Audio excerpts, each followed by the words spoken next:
Good evening. Everywhere I go on this island, it seems to me I find degeneracy. Watch a few movies, take a few notes. See, it's a lot scarier when there's no motive, Sid. We have a bargain. Watch a few movies, take a few notes. Do you feel the pain? Oh, it's the pain, I can assure you, will be exquisite. Watch a few movies, take a few notes.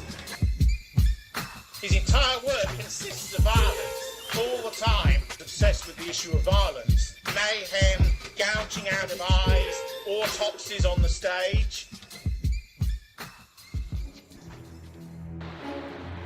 Come.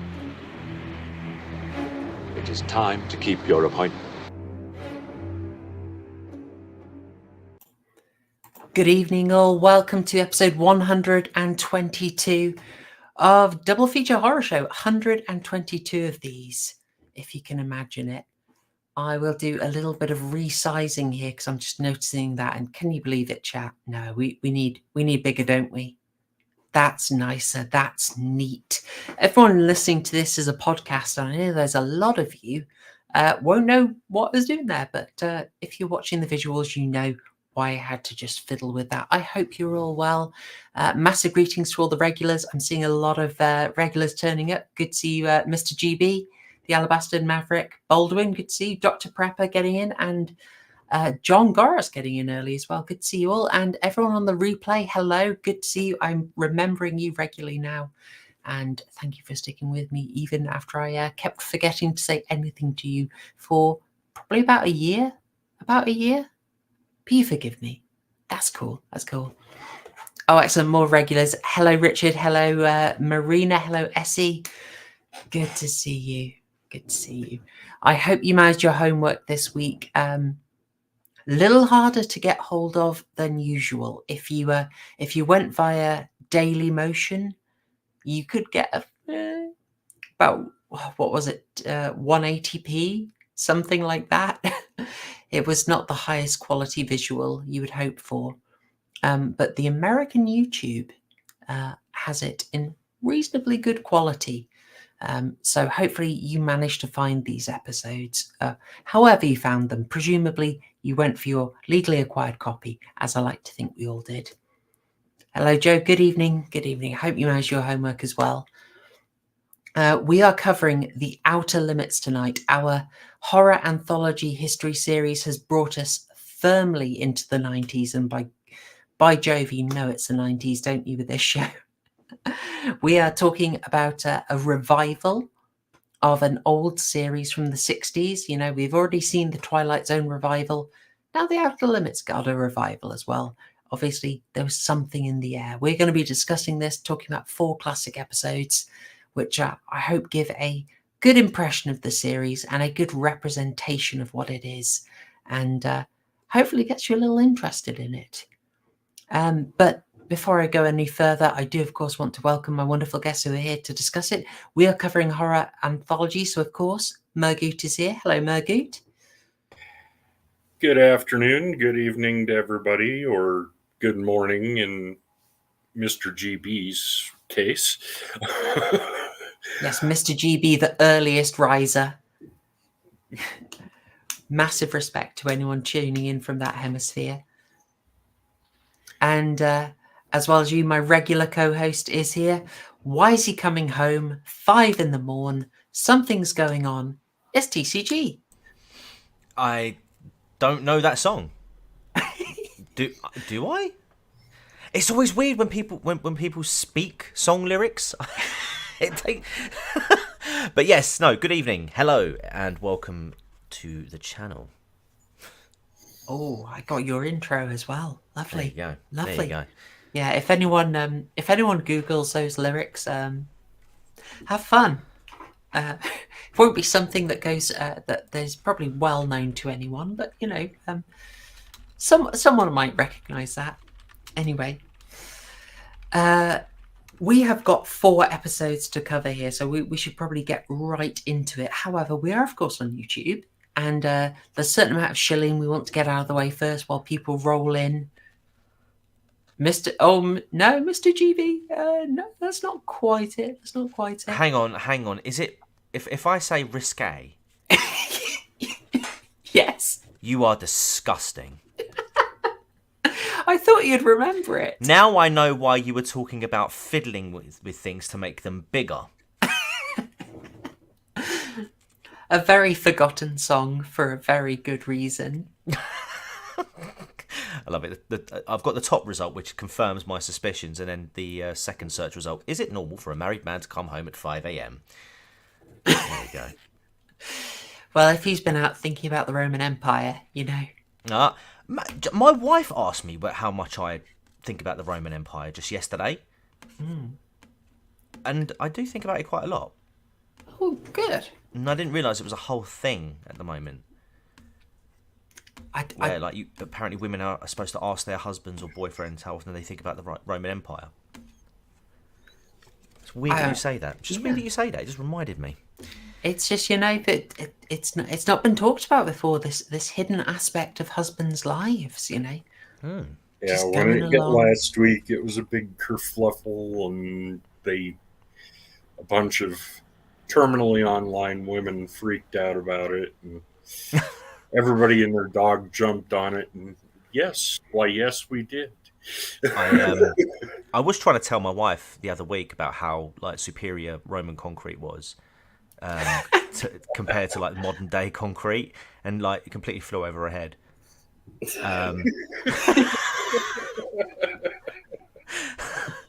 And then she just come out with that little gem yesterday, and I was like, hang on, have you been thinking about it? Have you been thinking about the concrete too?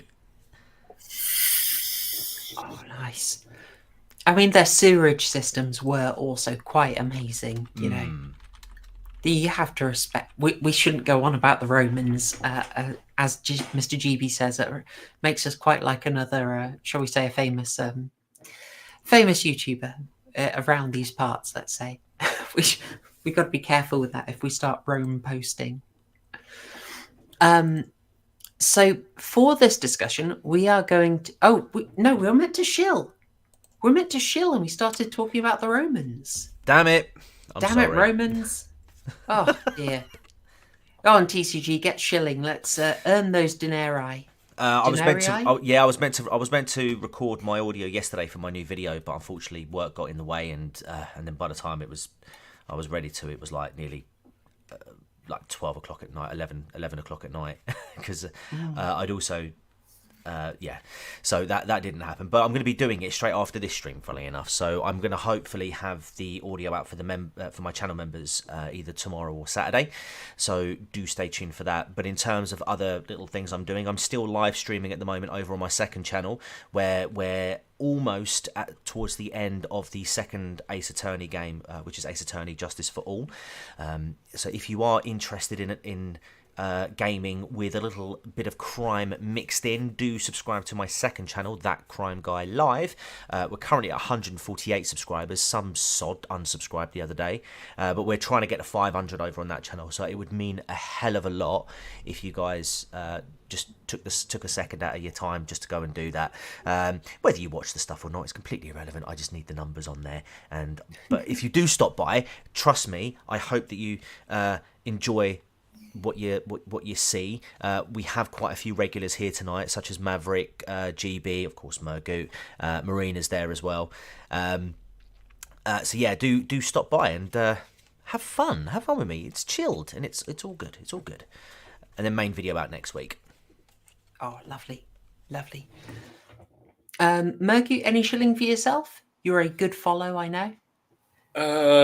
Just Twitter at Murgoot, and it's been a quietly panicked week online. Just not many stories, but everybody's talking about the same ones all at the same time. The Roman Empire. I'm trying to avoid the Russell Brand. Yeah. Very hot. Best staying out of that one. Can I just say one more thing? Oh yeah, go ahead. Because I only thought about it today, and I've spoken to you two already about it. Next week, Friday night community quiz, 9 p.m. I'm trying to get the gang back. I've got these two confirmed, and I'm also hopefully, touch wood, going to get Shrouded on board as well. Lovely. Yeah, there you go, folks. Friday night quiz next week. Let's do it. And Shrouded's a good lad, always. Team Horrorgoot has had a fairly good performance thanks to the Die of Destiny, you know. I see. Yeah. Betrayed us the last couple games, but we rolled it wrong. We rolled it wrong. That's what it's going to be. Okay, cool. Oh, yeah. And for my own shilling, sorry. One more. I'm so sorry because Mr. Gently Benevolent just reminded me. Follow TCG Live. There's an ongoing game of anime. Who would you do? Not only that, but there is some deep AA lore in there as well. Right, I'm going to shut up now. It really is. No real shilling from me. I'll reiterate that if you're a channel member, you got a bonus stream last week, which I think got good reception. I'm really glad people enjoyed that. We covered Cat's Eye so that we could keep the main streams focused on TV horror anthologies, but Cat's Eye is a bit of a winner. If you fancy that, if you fancy getting your hands on early releases and exclusive content and being able to vote on what I cover, you can do that for literally, I think, about £3, $3. If you go into Subscribestar, that is the cheapest option. It all helps. It all helps, especially as I've been spending on stuff for the Blockbuster project, which is getting a little scarily close. And I'll try not to be more definite about that until I'm editing it. Otherwise, tomorrow, I'm hoping to sit down and record the Halloween special. So hopefully that goes well. All right. But with all that said, all that shilling done, we will get into it. Whilst I just point out that where the Alabaster, your husband is into ancient Greece, very respectable. I'm going to say reading Ken Follett's Pillars of the Earth trilogy, or, well, just Pillars of the Earth, really got me focused on, like, 1100s England. That's a really interesting time. Highly recommended, folks. Pillars of the Earth. Great book. All right. No more Rome posting. We will now talk about... The Outer Limits, the 1995 reboot.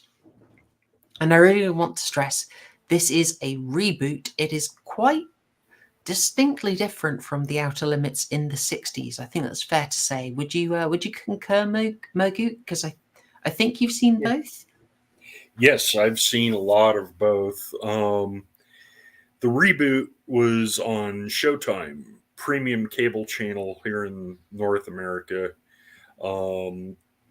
And because it was on premium cable, they were able to do there's far less censorship, and they're able to go up into the rated R range and show a lot more violence, show a lot more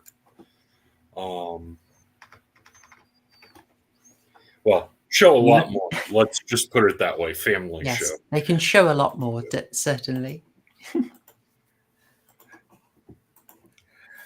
And I'd say in addition to that, though, whereas like the Twilight Zone, well, like basically everything of the 60s and late 50s, where they were doing sort of episode of the week, monster of the week almost.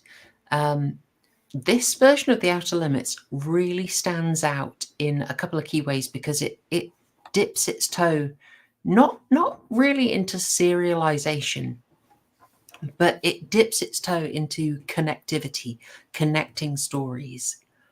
That's something that really makes this stand out and is a bit of an evolution into a much more of a demanding story, a bit more mature of a story that I am massively fond of. So you get quite a few, not only just stories that will pick up a season later, like not even just, that season, but a season later they'll return and do continuations. Something that is extremely 90s is they also experimented with clip shows, which gave me quite a flashback, I'd really forgotten that was a thing. Clip shows? Yeah. So do you remember how, like, in Friends, occasionally they'd have an episode where they'd get together and be like, hey, remember the time when, except they would sound like actual Oh yeah, Americans, yeah. not like that. And they'd do like flashbacks to previous episodes and just reuse the footage. Oh, gotcha. Yeah, like the Simpsons would do.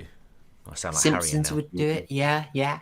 I mean, it's kind of a dated meme. I don't think they do it anymore. Like Community back in the day had a lot of fun doing a clip show where the clips were from episodes that don't exist. Right. Which is really confusing on the first watch. I was like, hang on, what's going on here? Oh, none of this happened, okay. And the animated version of Kevin Smith's Clerks did a clip show in the second episode to have a bit of fun with that concept, because it's kind of cheesy and dated now. But The Outer Limits, being in the 90s, did it very sincerely. Season 1 ends with an episode where a chap runs to the government with evidence of multiple alien invasions.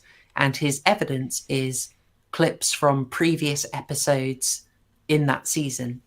Oh, nice. Oh, apparently Fresh Prince of Bel-Air did a clip show as well. Yeah, I can totally imagine they did. Yeah, I'm trying to wrap my brains for it, but I didn't see that one, but I can totally believe it. It is a very 90s thing. So we have this sort of connectivity. These clip shows, I think it's The Outer Limits trying to build a more coherent world, which I really like. Joe has actually got out ahead of me and said it's proto The X-Files. Absolutely. Now, I'll just have a little check here because I'm just wondering how far off The X-Files was. My brain is telling me The X-Files was about 94. Do you reckon? That's going to be a Google search. Let's have a quick go. The X-Files.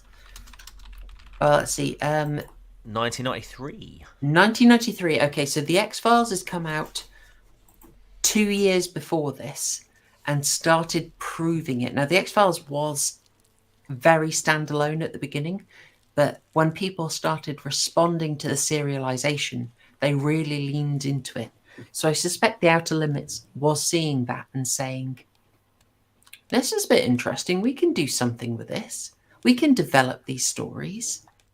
The other thing that really makes it stand out, apart from, as Murgoot highlighted, how much they could show and cover in the 90s, and especially on Showtime, is that this is a real doomer show.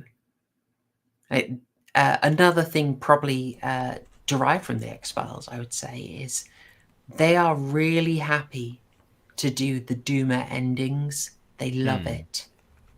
Like, you don't get a happy ending there. I think this is a real 90s thing, is they do not give you the happy ending.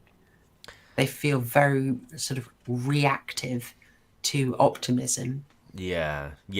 Well, the anthology shows in the 80s, most of those had doomer endings. This is just a continuation with a lot better lighting and a lot better graphics. Well, somewhat. And 90s fashion trends. A lot of blues, a lot of grays, a lot of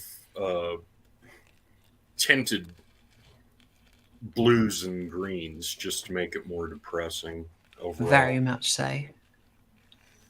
I think they liked the color palette of, say, Aliens, and they fed off that a lot, especially when they're doing the far future episodes. Mm-hmm. Yeah, I suppose in the horror anthology they are quite happy to do a doomer ending, because you're not really going to return to that character, so it's fine if you give them a nasty ending. Like we saw that so much in Tales from the Crypt, but this one, it's like the whole world is doomed, everyone is doomed, the aliens win. Although, mind you, I saw one, because I ended up watching 6 episodes, because the first one I watched the wrong episode unintentionally. Are you trying to get bonus points? Doing extra homework? It was completely unintentional. And then the last one I watched, which was Neil Patrick Harris playing what I thought was an autistic lad, but it just turned out that his mum drank when she was pregnant with him. And that one had a happy ending. He was the hero of that one. Nice. That was what was that called? That was called From Within. I love the Wikipedia article describes him as a slightly underdeveloped boy. He was not slightly. Slow down, Hollywood. They were already going on the speed dial. Basically, what they did was they took the first draft of The Faculty and just yoinked it as their own one, because it is literally the Faculty. I would not be surprised. You know, those scripts float around. Yeah. Oof.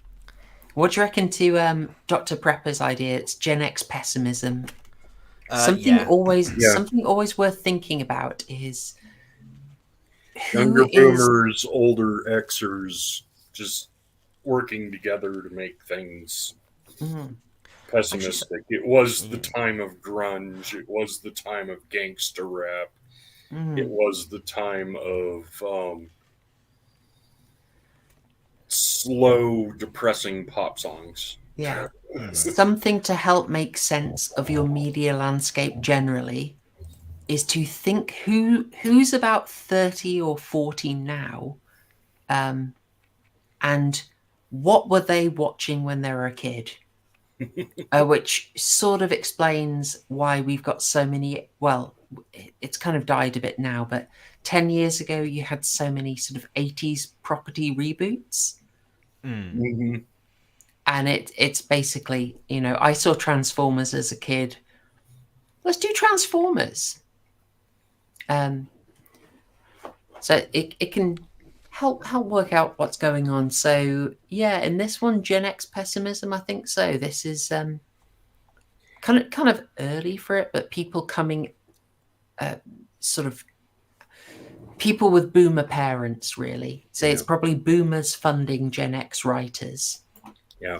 John Girls has it right. The Cold War had ended, but we still had nukes. Yeah.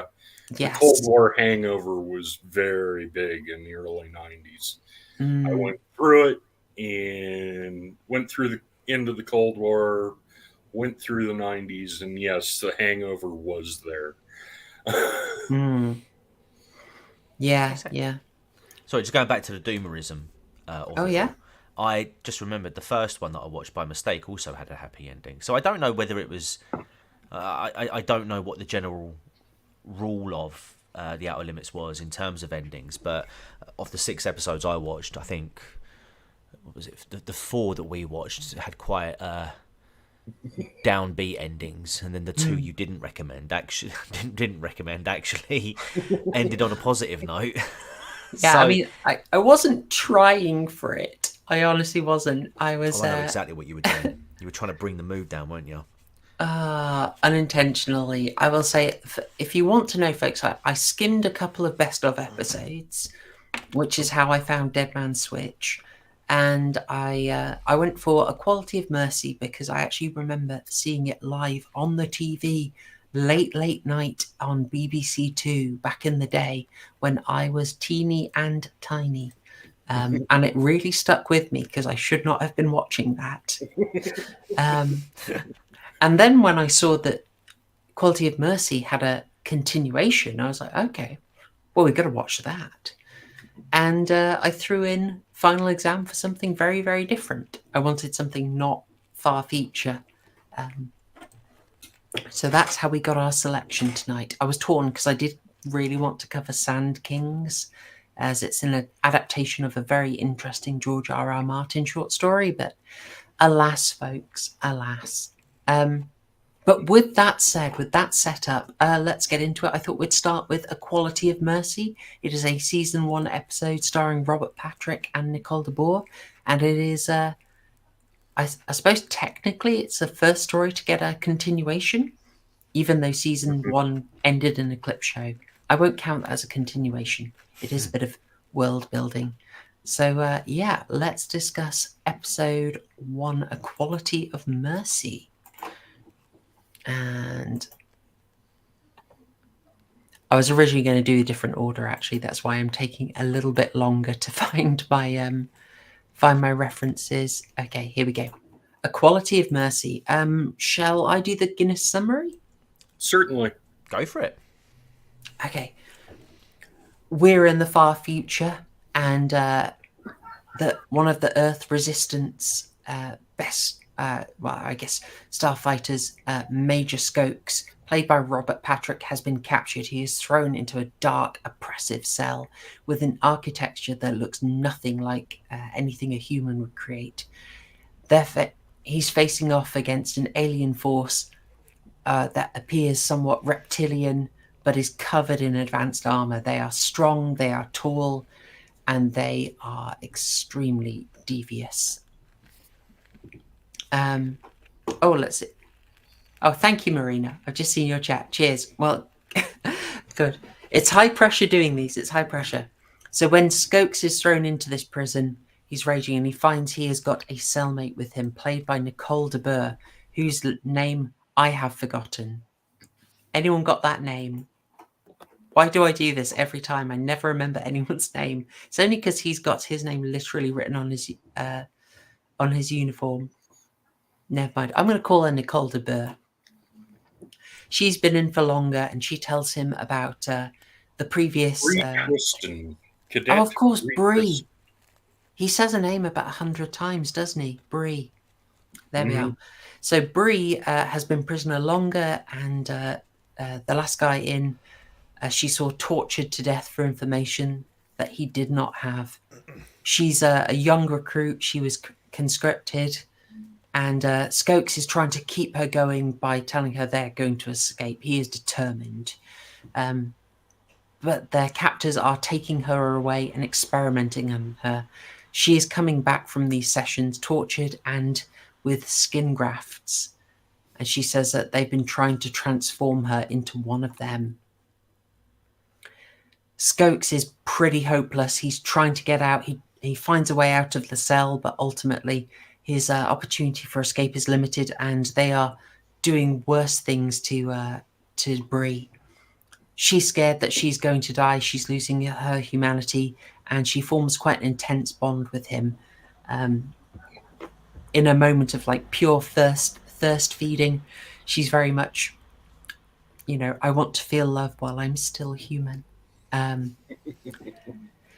And he is kind of helpless to see them sort of break her down. He manages to escape into the air vents and witness one of the sessions where they're experimenting on her, and he's overcome with a sort of rage. He reaches out to try and stab the creature experimenting on her, but has no impact, and at that point has his hand cut off. He wakes it up in the cell, and she's been even further transformed. She's lost all hope, and he has now lost hope about escaping as well, now that his hand is gone. And so when she's absolutely despairing, he tries to reassure her that there is hope. It's not all lost. They may be done for, but humanity has a chance. He tells her of a secret plan to get revenge on the aliens, a secret force hidden away that is going to attack their homeworld. And at that point, Bree walks away from him. The door opens and she leaves. And he realizes that he's been betrayed. And as she says to him, they haven't been trying to turn me into one of them. They've been trying to turn me back. Dun, dun, dun. He crawls into the corner screaming, and you get some intense doomerism. This thing stuck. I saw this when I was like 9, and I was like, you can't do that. No, you're not allowed to do that story. You've got to... No. The poor guy got honeypotted. Yeah, he did. Yes, pretty much. And the thing is, absolutely honeypotted. I mean, he was trying to do it with a hybrid as well, which was a bit off. A little bit. There's a weird thing in this. I mean, you get shown Nicole de Boer as Bree really coming on to him in a quite fragile way, but when she's coming on to him, pressing against him naked, You also get in the shot that she's got the scaly back from the transformations. I'm going to try and get you a photo of that. This came out quite dark, so I'll move us to the side there. You should be able to see it, but it's quite interesting that they juxtapose this kind of tender, kind of erotic scene with the fact that her back looks like that. Yeah, all I'm saying is I hope that Skokes didn't have a snake at home as a pet. Ooh wee. Oh yeah, snakes and eating. Speaking of that, I love their food source. Oh yes. He grabs the centipede thing and rips it apart and drinks the blood. It's the only food they're giving us. You. Yeah, exactly. It's quite visceral, isn't it? That thing she's. You could be very dirty, and you could read a certain amount into what the fluid that comes out of that bug looks like, and why they're making the young female drink that. But I don't think family show. Exactly. I'm sure they did not have that in mind. Right, guys? Yeah. Right? There was a... I'm just looking for it now, but when I was a kid, right, I used to read Sonic the Comic, and one of the stories that they had on there was a story called Wonder Boy in Monster World. It was all based off like the Mega Drive games. Brilliant game, Wonder Boy. And there was a part of that particular story where he got like touched by this like demon, and it started to infect him, and slowly he was turning demon, and his arm, like as the episodes progressed, like his arm would get more scaly, and then it went up to his face. Watching this gave me flashbacks of that, and I have been trying to locate those old comics because they were some really good stuff. In fact, I think I might have found it. Kid comedian. Oh, yeah, if I do, if I find a picture, I will send. Yeah, to show you in the chat what I mean. Go for it. I think the honeypotting's comment is like genuinely, it's a really good way of looking at this, because when you watch it, you might think that the amount of thirst posting in this is quite extreme. Like she is. Got it. Laying it on quite a lot. The idea of when she's talking about basically she's 18 and all the boys had been conscripted already, so she's never known the touch of a man.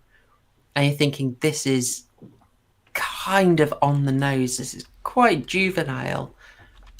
And then with the revelation, you understand why she's being so sort of, how can we say, heavy with that topic, how it is so OTT. It's literally a honeypot.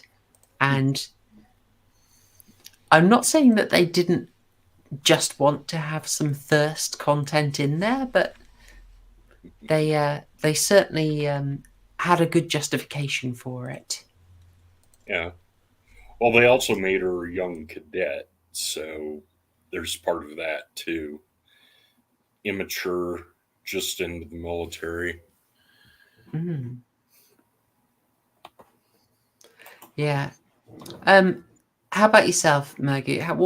What were your thoughts about this one? Nice slow ramp up. Just the thirst trap was in your face, but it was effective knowing that she was a cadet. And then just the surprise ending of it was telegraphed, but it was effective. It's just her walking out, and it's I'm not becoming one of them. I'm going back to becoming one of them, and just that added punch. Yeah, it's there's TCG's image there. Yeah, it is telegraphed, I think, but maybe I don't know. It's tricky because I saw it when I was young and I was not expecting it, and when I see it now, I think it's just very well set up. Even if it is sort of their relationship, it is laid on very thick. Marina has phrased it well. It's laid on very thick. But it didn't seem super obvious to me. So it just kind of worked. Do you think it may be, how can we say, if I was going to criticize this, I'd maybe wonder, was it struggling to fill up its time? I would say so. For me, this one personally was the one that not that I enjoyed it the least, but I felt like it was dragging at certain points. If you know what I mean. I mean, when I watched the next one, and I realised, okay, this is kind of like connected. That changed my perspective somewhat. But yeah, I did feel like it was kind of dragging at points. Because one thing I noticed about these compared to like other anthology series that we've watched or episodic stuff is that you're not getting half an hour. You're getting what effectively would be an hour with ads included, so you're getting like 45 minutes an episode. So you're getting a little bit extra time to add some extra context and an extra scene. So some of the stories benefited from the additional runtime. This one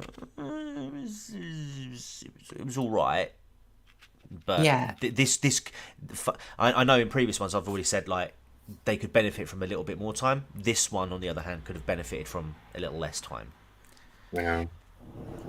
Yeah, definitely.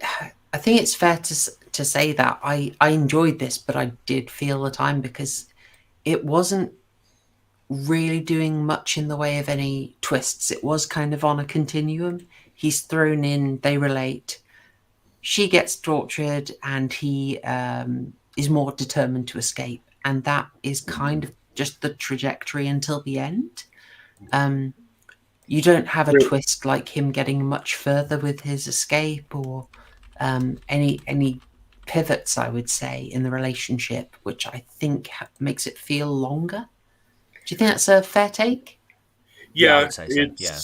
To put it in a better light, it is a slow burn with a good payoff. So it's a bit padded, but the payoff is worth it. I think they might have been trying to save a bit of budget with this one, as it is very minimalist. Just a very simple one-room set.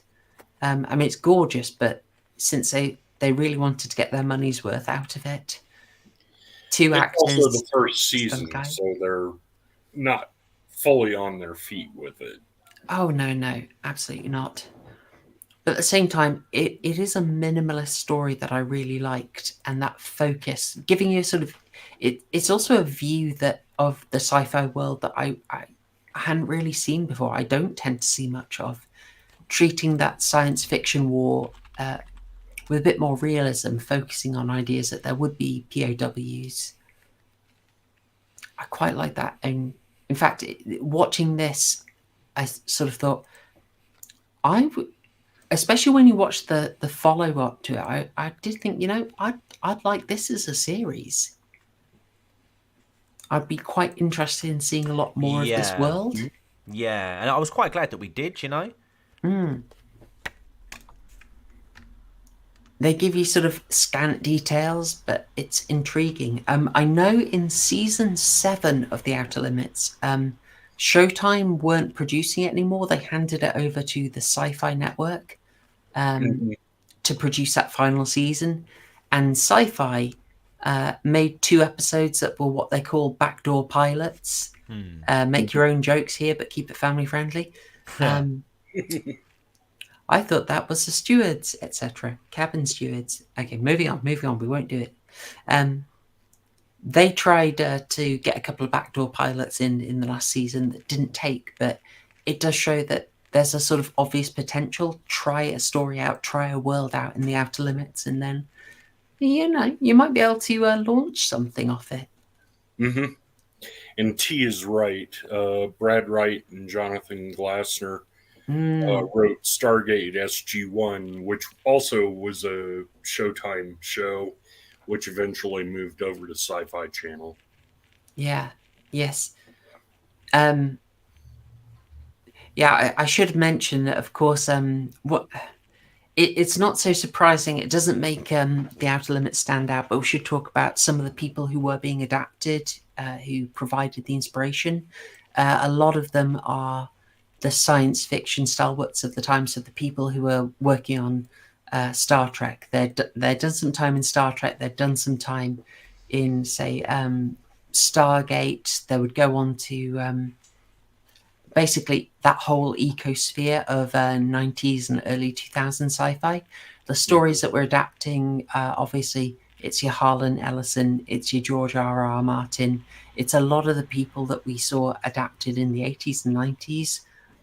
Still, Richard Matheson, still providing the material, as well as sort of updates of the old Outer Limits episodes.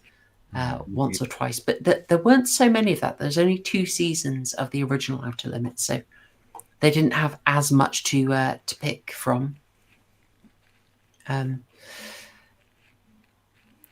Anything else to and the other thing I thought I'd just mention here is I really like the use of body horror in this.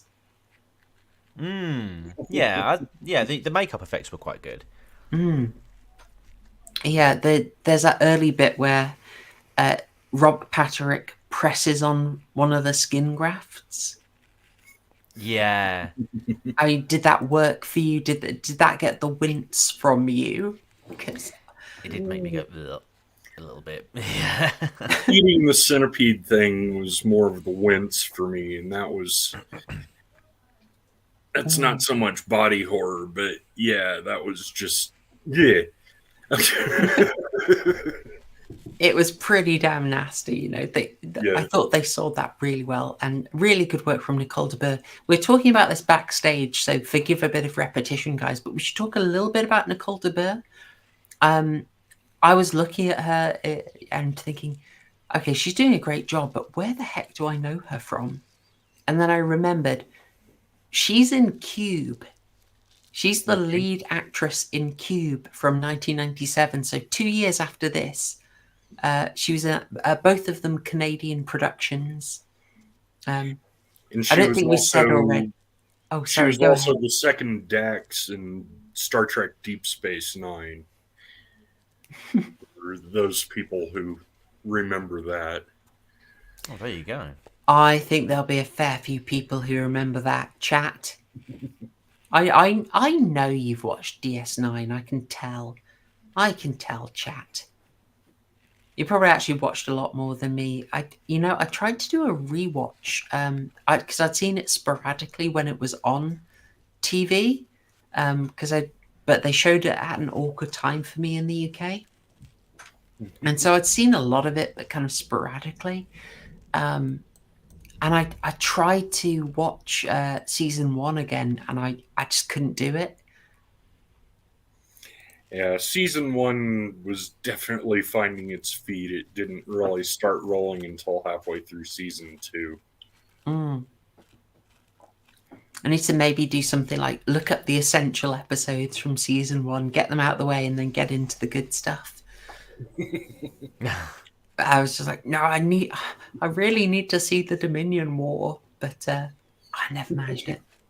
Anyway, good performance from her, and of course, the reason you see so many Canadians in this is Vancouver and Canada in general. Really, really, really cheap to film in, and quite a variety. So, The Outer Limits, The X-Files, Canadian productions, they can't resist it. Scream 6 recently, meant to be set in New York, filmed in Montreal. What can I say? Oh, that's interesting. Yes, I've been doing research. But yeah, that's sort of all I had on this one. Did you guys have anything else on A Quality of Mercy before we move into its sequel? Not me, no. Excuse Well, me. ma'am. All right, lovely. We'll move on briskly. We'll follow one good bit of Robert Patrick with another. Actually, before we go fully into that, I'm going to hit you up with some strong 90s CGI. So I apologize for this. Yeah. Way peak. Speaking of DS9, check that wormhole out. I mean, Jurassic Park, it ain't in terms of the CGI quality. It's so bright. It's more Babylon 5 than Star Trek. They didn't quite have the budget for Star Trek. I've heard such good stuff about Babylon 5, and I've never gone there. It's beautifully written, wonderful show.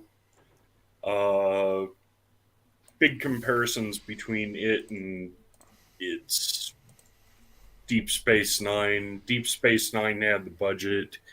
Babylon 5, Straczynski was a far better writer than most of the stuff in DS9, especially the early seasons. It's tempting. I heard he also had done quite a big plan for it, so there was a lot more coherence across the whole season. Yeah, he had all 5 seasons plotted out as one continuous story. And actually delivered that story. You hear me, George? Anyway, no. It's been it's coming up on 13 years, guys. I need Winds of Winter. Yeah. Or rather, I have given up. I have given up now. Anyway, sorry, I shouldn't get derailed. We are looking at now season 2, episode The Light Brigade. This is a continuation of the first story, a whole season apart, which is quite interesting. So it doesn't look like they planned it, but they saw a good response to it, and they decided, hey, let's make use of that. Let's embellish on the world that we started, and I respect that. I think good going. But one of the things that makes it confusing after we start with this interesting little CGI show is that we get a return of a character that we believed to be very much dead. Mm-hmm. Do I have a good shot of him? I don't think I've got a good shot of him. I'll get him in this one. There's a side angle of once again Major Skokes, who references early on that he's a rescued POW, but because he was a POW, there are security restrictions on him.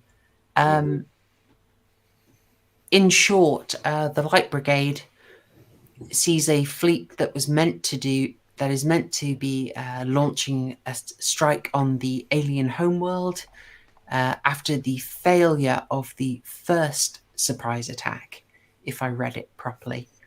So the unfortunate betrayal and the end of Equality of Mercy resulted in the destruction of that fleet. This is a second attempt to take on the alien homeworld, but they are hit early on disastrously. Already you're thinking, is there once again a betrayer? The fact that they've gone back to the same world with some of the same cast instantly has you suspicious and wondering, who can you trust? This kind of rich. There is a ragtag group of people on the one remaining ship, not just Skokes here, but, and I'm sorry to say it, Will Wheaton. Shut up, Wesley. It's got to be done. Yeah. They're joined by Graham Greene here. I had to look up his name because he is one of those, hey, who is that guy? He's been in everything. What's his name? Graham Greene. His name is Graham Greene, improbably. But yeah, this guy has been in everything. I can't list it, but this guy, you have seen him in so much. And he puts in a darn good Dances with Wolves to the Green Mile on up to every TV show you could imagine as a guest star. This guy is a working actor. He has done his tour. Eventually, the ship is in a very perilous condition. They decide that they've got a chance. They've got to go in, even though it's against all odds. They have got to do their military duty to complete the mission, just like the poem "The Light Brigade," which Will Wheaton, sorry guys, references repeatedly. And recites nice. Poorly. Yeah, it's nice to hear it though. I liked it. Yeah. I liked that sort of slight literary upgrading we got. It's dangerous. The ship is in a perilous condition. They're sort of whittled down as they go, and when they're at the final stage of basically getting to launch the missile, Major Skokes reveals that he is in fact an alien in disguise. They have repeated their trick. And he reveals himself in quite an amazing way. Graham Greene there with the optical implant that enables him to get into the security systems and arm the bomb by leaning his optical implant against a probe, then has his head forced onto the probe. It is creatively gory. In fact, we see quite a lot of creative gore in this episode. I loved that when they did that. Pushed his eye through. Did it get you squirming a bit?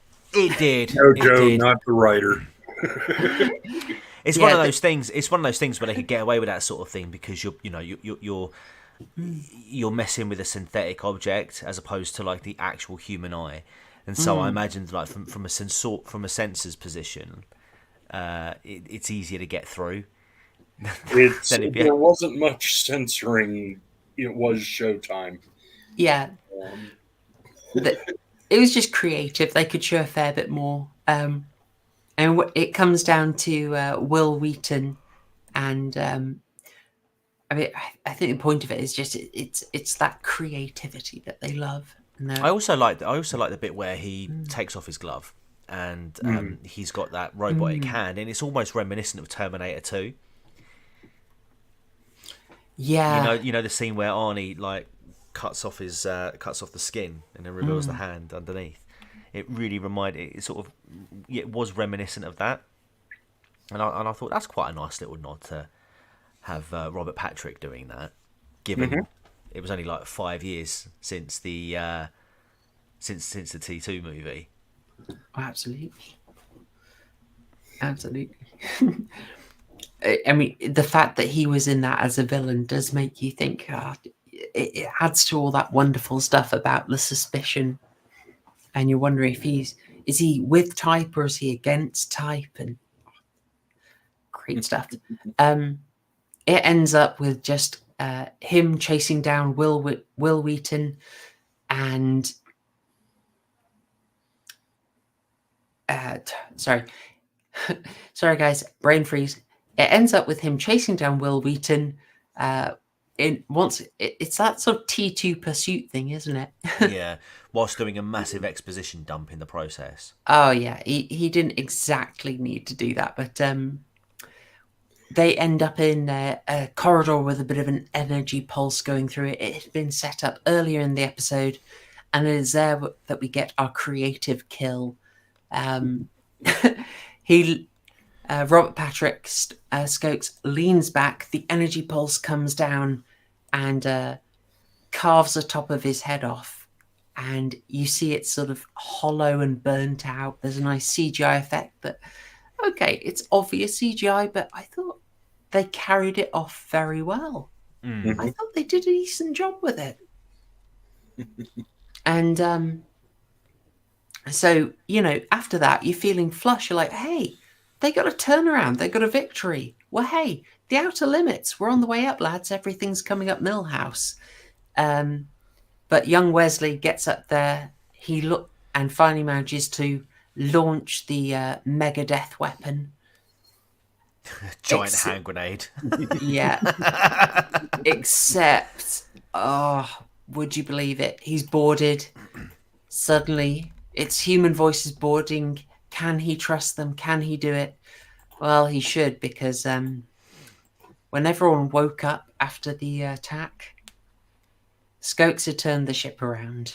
Yeah, And he's now launched his weapon of ultimate destruction at Earth. Basically, Will Wheaton did a Harry Maguire. Football fans will get that. Oh, it's past me. I'm not a. I'm afraid not a Harry Maguire. I'm not a football person. I will just take a moment though. Thank you very much for signing up as a member, Marina. Good to see you. Thank you for joining. Don't forget to check out the exclusive content. Much appreciated. All that stuff helps me do the more ambitious projects. All right, lovely stuff. So, thoughts on this one, guys? Thoughts on the Light Brigade? I liked it.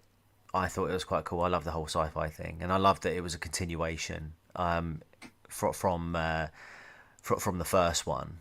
I genuinely wasn't expecting that. Initially, I saw Robert Patrick in it, and I thought, oh, he's popped back up for another one. And then I saw the uniform, and I was like, that's the same uniform. And then he did that thing with this when he pulled the hand out, and I was like, hang on a minute, this is a continuation. Yeah. And then I was thinking throughout the whole thing, like, did he escape? If so, how did he do that? Because it's not really mentioned as such. It is mentioned. It is mentioned. Yeah, it is. No, it is. Yes, no, it is mentioned. Sorry, no, you're right. You're absolutely right. But I was sort of like, are they gonna pull a 180 on us? And is he just another like clone? Not clone. Like is he in a human meat suit, or is he sincerely? Oh no, he is actually a bad guy. Okay. Yeah, all that messing with you. Yeah, all that messing. That was my feelings on it, although I hadn't read the wiki, and I'd seen Quality of Mercy before. I hadn't seen this one. And then it dawned on me, wait a minute, this is a continuation, a sequel to it. Sorry about that. They did a pretty good job with everything, getting the reactor cores back in to slow down, the exposure to radiation, flashbacks to Star Trek 2 of everybody's dead, Jim. And Will Wheaton still can't act his way out of a paper bag.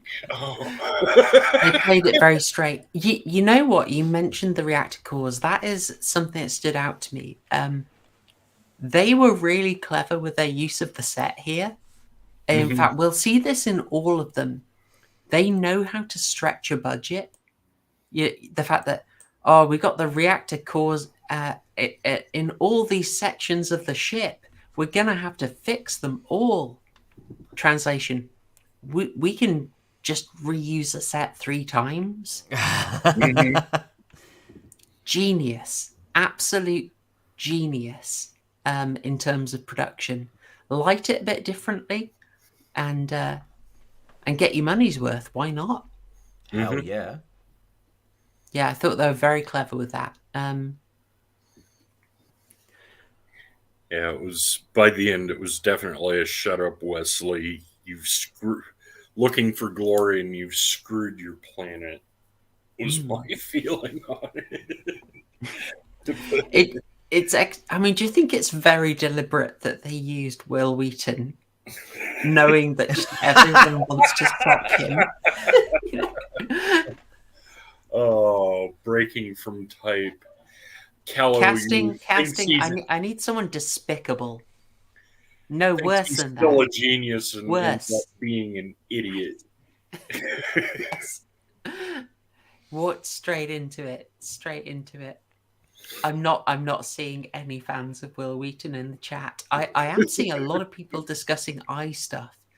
You think it's notable? This is not far off Star Trek First Contact, which opened with some really nasty eye stuff. You remember that? I don't think if you watch that movie, you're going to forget it. That image stuck with me. Yeah. There's an interesting closing line of this. The Outer Limits is one of those anthology shows that goes with a narration, Rod Serling style. This time provided by Kevin Conroy, who I think Kevin Conway. Oh, Conway. Apologies. Not to be confused with Kevin Conroy of Batman the Animated Series fame. Oh, gosh darn it. I got that wrong. I thought it was the same chap. Nope. Two different gentlemen. Oh, I apologize. Well, you have saved me from that. I was going to... I really thought it was the same guy just because it was a voice actor. Well, I should have checked. Get your voice actors straight, ma'am. Yeah, I'm now having a look. Do I actually know him from anything? Because I got it mixed up. He was in Lawnmower Man 2 Beyond Cyberspace. There you go, Joe. Oh, God. Hey, I might be watching Lawnmower Man. I've had it recommended. The first one's decent. The second one is just... Fair play. All right. He's had a good career here. He turned up in Mystic River. I rather liked that. Anyway, I won't get distracted, but thank you for saving me from a big blunder. Oh dear. Anyway, our narrator closes on, who's not Batman, closes on a really interesting line. One of the greatest horrors of war is turning our children to heroes. Something like that. Mm-hmm. I thought that's an extremely Gen X comment. There is that deep cynicism, that sort of post-Vietnam cynicism, I think. Would that be fair to say, Murgoot? Oh, yeah. Post-Vietnam, post-Cold War, everybody's just, like I said before, hung over. Yeah. And we just had Gulf War I a couple of years before, and everybody was cheering it on, but then afterwards everybody's like, wait, what did we do? So yeah. All right. Any further thoughts on this one, TCG? Not really. Just great job from Richard Patrick, and shut up, Wesley. You screwed us over. Once again, yeah. Damn it, Wesley. I mean, you just think they're going to give you a happy ending, since it was the Quality of Mercy is one of their top-rated episodes. Yeah. And I just had something in my mind when I was watching this, like, you know what? It was so popular, they decided that they're going to make up for the gloom. Yeah. They're going to fix it. We're going to get that happy. No, guess what? Triple gloom. Triple gloom, covered in misery, with a side serving of ennui and despair, delivered by Will Wheaton. Bastards. Anyway. I can't. But yeah. Robert Patrick was very good in this. He carried off his role. The standout, in my opinion, is Graham Greene, is the engineer who's seen too much. Yeah, am I remembering right? Because I watched all 4 of these in a row, so forgive me if I'm weak on details. Was he the sole survivor of the first planned attack that was ruined by Stokes? There we go. He happened to be outside the ship, and when it blew up, he was stuck, basically floating out there, and they found him before. What's the name of the ship? It's on the tip of my tongue. But the lead cruiser of the fleet. Just call it the Enterprise. Just call it the Enterprise. No. But he was left stranded, floating in space, and they picked him up, and he was the standout, in my opinion, just because he pulled off his part so well. Yeah, he really did, and then just died very memorably. He did a great job. Like, he just lent into it. This was all played completely straight, and I enjoy that. It's very necessary. As cynical as it is, it wasn't cynical about its format, which really helps you invest in it. Mm-hmm. Well, lovely. In that case, let's move on. A very different episode here, that I gather we're a bit divided on. So this will be an interesting one to discuss. I've only got the one image from it because it's from Daily Motion. That's the only place I could find this. And the quality on that is not great. It was about 360p. Yeah. I mean, in fairness, like, this is old TV. We're not going to get the best standard, but, you know, oof. This is what we had to grow up with, chap. This is what we had to grow up with, you know. I've been thinking about that a fair amount, you know, when you find out that DVDs really originally are about 480p. Yeah, I know. I was talking because again, I was talking about this to my wife just the other week because I bought the Nightmare on Elm Street and Friday the 13th box sets on Blu-ray, and I up until very recently I religiously stayed away from Blu-rays and Blu-rays and just got DVDs, just A, the price, and B, I was like, it's a good enough quality. But I tell you what, the difference is bloody night and day. Oh, yeah. And like, yeah, the fact that they're 480p on DVDs is just mind blowing. Because I remember the upgrade from VHS to DVD. And is it just me, or does it feel like whenever you got a bit of new TV technology, it always looked amazing? Mm-hmm. Again, I was thinking about this, and I suspect it's because the TVs are getting bigger too. So, like, I used to watch my VHSs on a tiny TV, a TV sort of smaller than maybe about the size of a laptop screen. Yeah, you know that, and so the picture was fairly compact. But if I watch it on a TV now, it does look really spread out and. Yeah, about this point in time, I'd gone from a 19-inch CRT bubble screen. I just picked up my first 26-inch flat screen console. Still huge CRT thing, weighed 78 pounds. I think, and now flat screens you can pick up with one hand when they're 50 inches. Yeah. Well, I think at the time this episode come out, originally, what was it, 98, we probably had we had this big TV. It was like a 32-inch, but I mean this was like a great big bloody unit, right? Mm-hmm. But it had like all your mod cons, i.e. teletext, and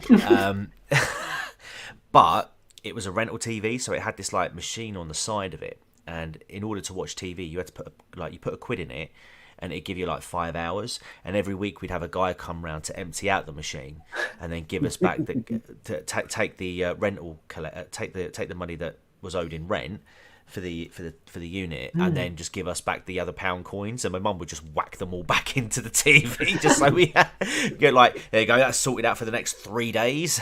What a chill guy! I know, yeah. Out of interest, the Blu-rays you've got now, are they 4K or are they 1080p? I believe they're 1080. Nice. I know the Nightmare on Elm Street are. I haven't looked at the Friday the 13th ones yet, but I'm pretty sure, because I had to buy, long story short, I've got the first Friday the 13th film twice now. And I'm pretty sure that was 1080p, so I assume the other ones are as well. But they've all got commentary, and I'm really excited to go through that. Oh, very nice. Yeah. You do notice it. Like, I notice it just fine on 1080p. I know I can get 4K on mine, but I don't really... I know. I haven't gone for that yet. Anyway, sorry. We have been, in fact, derailed by pixels, as A.A. Faria says, yes. At least it wasn't Dave Benson Phillips again. Oh my, yeah. Just I saw. Dave I saw, Benson Pixels. I saw Yeah, GB's comment earlier, and I resisted the urge to reply to it. But yes, let me know how you get on Friday. He was trying to bait you. He was. Anyway, sorry. We should get back to it. Okay, sorry. Murgoot, would you like to give us the plot for this episode? Certainly.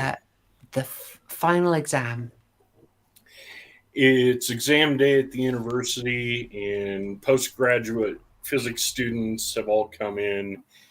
And a professor walks up to one of the guys who's sitting down to take his exam. Seth Totman. Nice little pun there. Dead man. Mixing German and English. Totman. Yes. And says, "You've been expelled," and it's, "Well, you took my ideas." And he sits down, runs over, and grabs his bag, and it's a bomb. And everybody freaks out, and he shuts the doors and locks them and informs everybody that there's sensors and explosives all around the campus, all around the building, so that they can't get out and nobody can get in. And it's, "If you don't take me seriously, this is 5 megaton, 5-mile radius. And if you don't believe me, come to the window." And he sets off a bomb in the clock tower, and very little radiation. And this is 100 times bigger than that one. And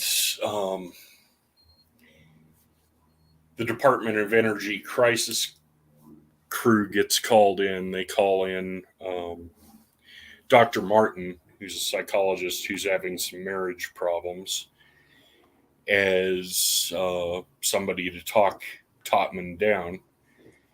And Totman's demands are to get these 5 people in an hour and execute them. And they gather the people, and it's, "No, this is cold fusion. It's bunk. It'll never work." This is one of the DOE technicians. "He won't do it. There's no radiation from that explosion. We shouldn't do it." And turns out Dr. Martin is not only a psychologist, he's also a physicist. And he decides, let's hear him out. So they start talking, and it's, the 5 people are the professor who stole his ideas, his foster father who beat him, his foster mother, the social worker who was taking bribes to keep him in the home that he was being abused in, and I forget the 5th one. But he gives them the ultimatum that they're to kill all 5 of them in an hour, otherwise he'll set it off and destroy the city. And basically it winds down to Dr. Martin talking to Totman, explaining his motivations, and eventually his foster father is the first one to be executed, and things get more tense. Actually, no, the professor is the first one to be killed. The foster father is the second one to be killed. All the while, the Department of Energy extraction team is going in through the tunnels and end up tripping one of the sensors. They have a bomb to counteract his bomb. I wasn't sure about the logic of that, to be honest. It's a TV show. Ignore the logic. But they're doing their job. They're trying to get through. They eventually,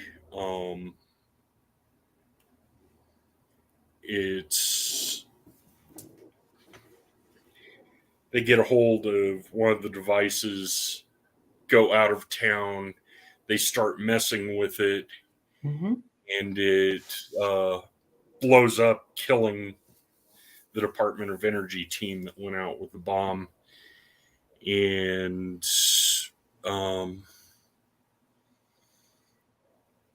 the motivations, and it goes from there. And they use a laser to short it out, and then they blow it up. While the negotiator's in there talking to Tortman, he's also discussing. He's sort of hearing through his earpiece from the agents, and he's able to distract Tortman while they use a laser to burn out the device. Although it does still have a dead man switch on it. And then from there, it comes down to the Doctor and Topman, and it wraps up pretty nastily. Yep. So, one thing I did like about this is it didn't feel padded out at all. No, this kept moving.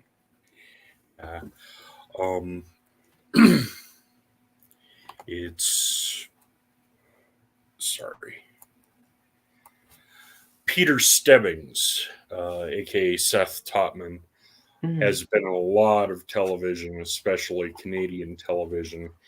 He's used as his characters are generally full of snark. You hear his voice and you think Christian Slater, and he takes a lot of television parts that are similar to Christian Slater's style. Really snarky, can be quite evil. And he's overall pretty funny. And then there's Brett Cullen, who plays Dr. Martin. He's been in a little bit of everything. He's another Canadian actor, American actor, but he did a lot of Canadian TV, and he's a journeyman. He's also been in a lot of everything. What I found fascinating was just it's one of my favorite quotes is, "Oh, come on, Martin, are you trying to tie me up in logical knots like I was some sort of war game?" And there's no real answer for that. But it kept the tension throughout the entire thing, and it's unlike Quality of Mercy, it didn't feel padded at all. It kept you tense all the way through. It definitely did that. So I didn't hugely enjoy this one, mostly because I didn't like the sort of psychologizing. I felt the sort of 90s psychology dialogue I found quite draining. Yeah. Although it's probably a smart decision, because this is a thing about, how can I say, cold fusion, and whether it's possible or impossible is a major question here. But if they actually started trying to talk science, it wouldn't work because we don't have the answer. So they just dodged it quite wonderfully and very sensibly, I'd say. Even a child could figure it out, plays all the way through the episode. And the epilogue is another student figuring it out while he's taking an exam that he's failing. And I have to go finish my research. And yes, you're going to have another incident like this. It's... As I said, I had trouble with his character because I didn't like it, and I didn't like the psychology talk, and which I thought was very 90s idea that we're going to dig into people's big brain stuff. That didn't work for me, but the stuff that was stronger was was a sort of technophobia. As you'll predict, chat, this is my own bias being played to here. But the idea that this does say some really interesting stuff about how we deal with new technology. And how once it's out of the bag, everybody will get their hands on it. Which precisely. makes it all more it's the doomer way of looking at new tech. It is, but it's also, I mean, it's quite a grounded problem. The idea that once things will be invented, simultaneous invention is a thing. There's lots of cases where something does just arise in multiple places at once, just because it's a natural continuation of technology that you have when the need gets there. Like, you've probably heard of the example of the mouse was actually, the computer mouse was actually invented years before it was actually commercially used, because the need wasn't there as much. But once the need was there, they had it ready to go. Exactly. There are many cases of this. So something like literally the thing of, if one person can think of cold fusion, it's possible and you will get there again. That's very true. The idea that you're not going to be able to be responsible with it, you're not going to leave it alone, even though you know it's a bad idea. Also very true, as is demonstrated in the show by the science team that takes a demo one away, can't resist messing with it. It's a point that, shall we say, ex-mathematician and postal enthusiast, we'll just call him Theodore for short, was very big on, in that he says you can't really moderate technology. There's an inherent logic that once you go with technology, you will keep going on a path, and that technology is generally tied into a system of interdependencies that make it very hard to stop developing.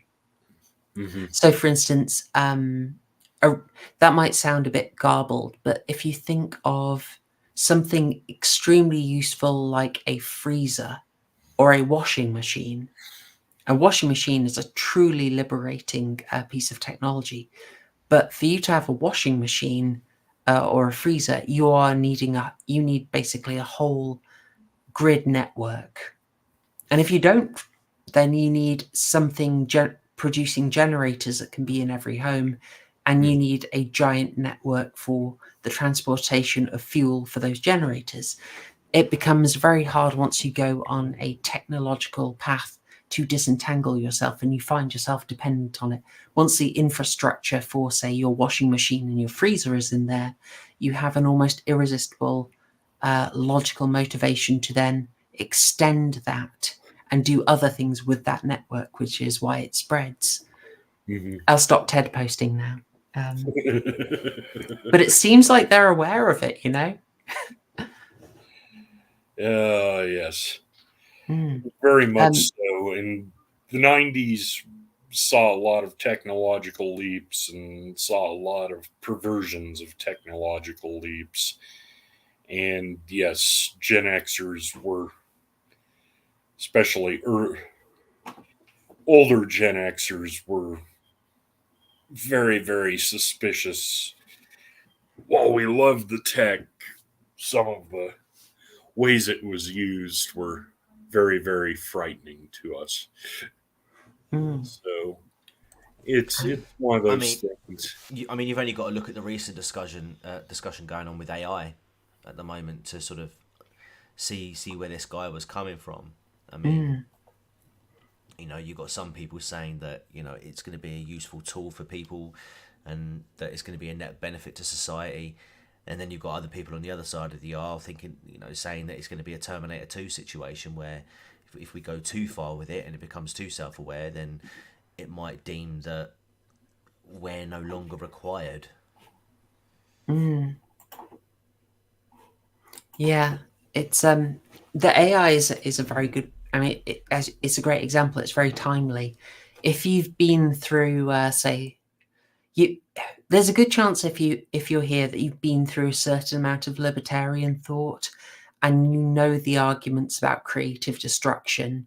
The original term Luddite is from workers who were previously on the threshing machine, who were threshers, and when a machine was brought in that would make them redundant, they went in and destroyed them.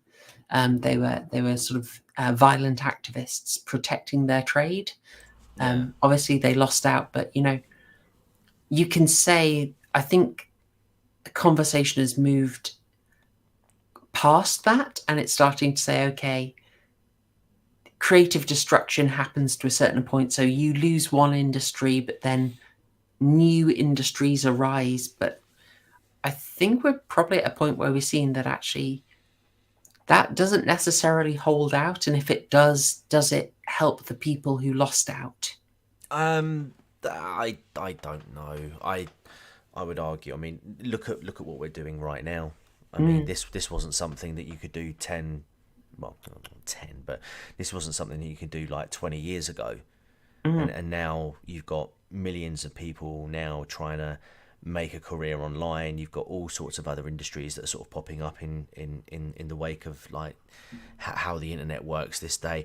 I get, the whole they took our jobs narrative around things like AI and automation, but I've always been a firm believer in the fact that where one door shuts, another opens, and I think that it's I understand the resistance to change, but I also agree that it's not always a good thing. I think what I'm trying to say is you make the best of a bad situation, and you look for opportunities where they arise, and you either get with the times or you fall behind, and yes.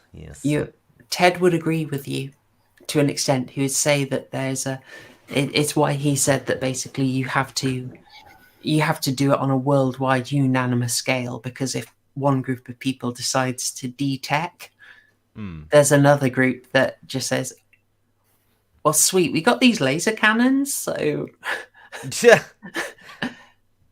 Anyway, but I've seen Return of the Jedi. I know that the people with laser cannons stand no chance. Oh, perfect, great. I'm not. I don't want the furries to win, TCG. Don't get me on the tech side. Anyway, I'll stop Ted posting because I need to say a big thank you to the NREAB. Thank you very much, the NREAB. I think the most dedicated patron here, dropping 5 memberships which have gone out. So I see, Mima, you picked one up. There you go. It's dropped another one actually. Thank you, the NREAB. Six memberships dropped. Actually, no. Oh, gosh, you've gone on a rampage. Sorry, the NREAB. This stuff doesn't actually show up in the StreamYard backend. So I've just popped into the YouTube backend, and I see you've got an absolute rampage. Goodness me. Right, so I'm counting them up now, man. 17, 20, 22? Bloody hell. The NREAB, you're an absolute star. Again, if you're going to keep doing this, you got to drop in a movie request. I think you did for a commentary. I will definitely do one of those for you. But I see these are dropping everywhere. So Mima's picked up a membership. Jay's picked one up. Everyone's getting them. Henry, have I ever told you how beautiful you look? Yeah. I'm seeing a load of names turn green that I haven't seen in the chat. So these are lovely people on the rewatch. If you're on the rewatch and you're wondering why do I have a membership, you can thank the NREAB and you can go into the members only content and enjoy a load of exclusive stuff. And Mima says I don't allow memberships on my channel. What are you talking about? I should do. All right. Let me put that right if that's wrong. Go and check it out. We're gonna have to. Oh, AI Therius is mentioning the Butlerian. Oh, should I say that word? Let's say Frank and Brian Herbert's why the Dune world went on their rampage against AI. Yes. Yes. I would quite like to find a film that gives me an excuse to talk about it, but they haven't filmed that novel. And I wonder, maybe Frankenstein. Maybe I can use Frankenstein to talk about Butlerian crusades, shall we say. Mm-hmm. But yes, very, very good. Yes. Butlerian inner spiritual struggle. Very good. T. Very good. Gosh, you got me. We haven't TED posted on this channel for a while. Not since we did the H.P. Lovecraft. No, actually, we talked about H.P. Lovecraft and his being influenced by Spengler. I was going to do a follow up on the sort of cross pollination of ideas between Lovecraft and TED. Maybe I should do that. Anyway, sorry. I will get us back on track. Thank you again, the NREAB. Very much appreciated. All right. We were carrying on with this, weren't we? I sort of forgot where we were. So I'll just mention one thing I really liked is that they do actually pay attention to the sensors. When the guy's defeated at the end, they actually pause for a while just to deal with, oh, hey, deactivate the sensors on the door. I really like that. Yeah. Just a cute detail, you know. They go into all this stuff at the start about it. You can't get in because I've got sensors on the door. I've got sensors below. You get a sensor. You get a sensor. And at the end, they remember that, oh, we actually have to deactivate those. I really like that. Yeah, and even though you didn't like the 90s psychobabble, it was consistent, and Topman was very genre savvy about it. Yeah. Which is a nice. Yeah. It's recognizing it for what it is and just stopping him cold. But yeah, maybe I was too harsh on it.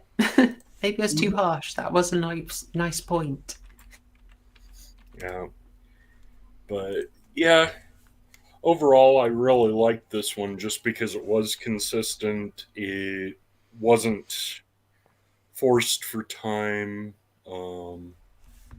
It was very consistent throughout the entire show. And maybe it's just because I've been on an anti-tech jag lately that it really hit me right. Have you read any Ellul? Any Jacques Ellul? Yeah. No, I have not. Okay. I've picked up his Technological Society and Technological System, but I haven't managed to actually dig into them yet.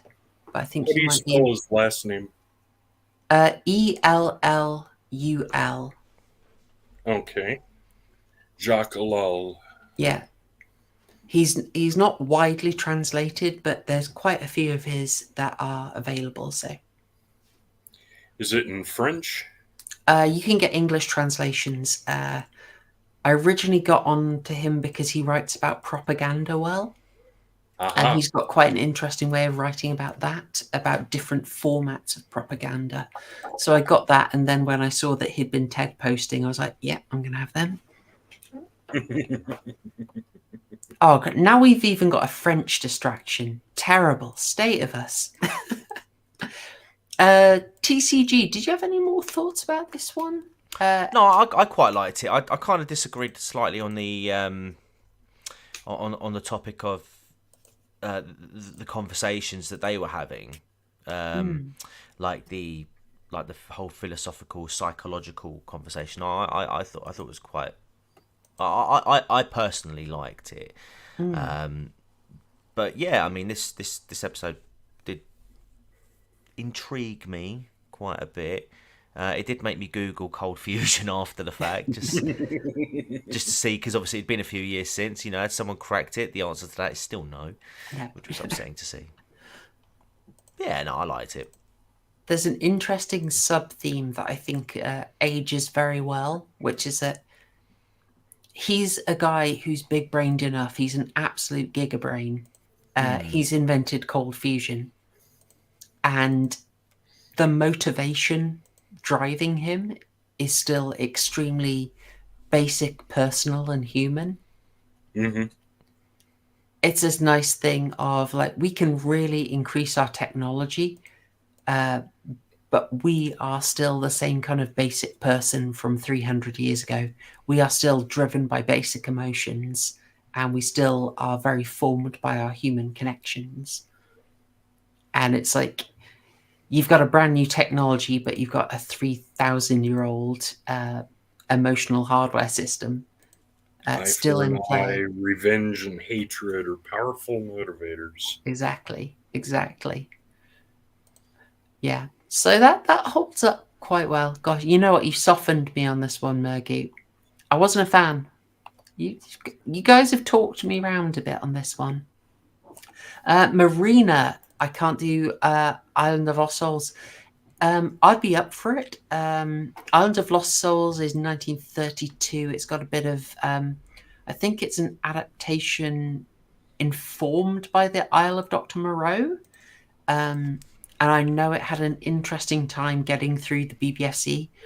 It was one of those times where they had a president who was just iron-rodded, merciless, and he yeeted loads of films. I'm trying to remember. I almost want to say it was Baron Tyrrell, but I could be wrong. And yeah, he just yeeted it a bunch of times. Said no, not even gonna look at it, which was quite amazing. We might find a chance to do it. I do. There's quite a lot I'd like to go back to. So if we did a 1930s horror, I could get it in, and then we could cover, say, some Todd Browning and some James Whale, or some of the sort of early German stuff that's quite good. So we might manage it. But I've got to warn you guys, the backlog for arcs to do is quite quite powerful. Anyway, sorry, I'll get back onto it. Did we have anything else on Final Exam? Oh, we've covered it fairly well. All right. Yeah, not me. Sweet. Well, I will move us on to our final episode, which was actually the first one I watched. And it's Dead Man's Switch, which is from season 3. So we've covered seasons 1, 2, 3, and 4 in this one, in a little section. TCG, can I be a brute? Can I lean on you to do the pint of Guinness summary for this one? You can do. So yeah, this is a story about a guy called Lieutenant Conklin, I believe his name is. He has been isolated for a year, or will be isolated for a year in a bunker underneath Alaska, I believe it was. The reason for that is to basically get revenge in the event that an alien fleet which is approaching Earth under the impression of being peaceful turns out not to be. And he isn't the only one. They've got other people, I say other people, like one person from Russia, one from China, one from Africa, and another one from Australia, all tasked with the same job. They've got to stay in this bunker, like 11,000 feet under the ground. They're in separate locations. They communicate through computers, like just through computer screens, constantly being monitored. And every day or every so often they have to, they get like an alert, this doomsday button, which they have to push, hence the dead man switch. What that does is that prevents like these nuclear weapons from being launched and detonated across the world, basically obliterating the planet should the aliens take over. And if they don't do anything, yeah, it all goes belly up. What happens though is during the course of this episode, the people within the bunkers one by one start dying. So the first, I believe, to go is the Chinese lad, because he's he was like a master in electrics and engineering, and he was fiddling with the electronics to because he smuggled in a shortwave radio, and that seems to have hampered with the actual electronics within his bunker, which resulted in the air failing and the air filtration system failing and him dying. The next one to go was the African guy who basically froze to death, literally froze to death. And then it was the Australian lady who just got taken by aliens, basically. And yet they still don't really understand. They still haven't really cottoned on. But the two remaining people are this American guy, Conklin, and this Russian woman, who throughout the episode as well have been building up a bit of a bond, a bit of a rapport. Unfortunately, one of them has to die at the end, and of course it is Leroski. And convinced that the world has ended. It's been over a year. They haven't heard from the colonel for a little while. Convinced that the world's ended, he's going to push the button. He's not going to push the button the next time the alarm goes off.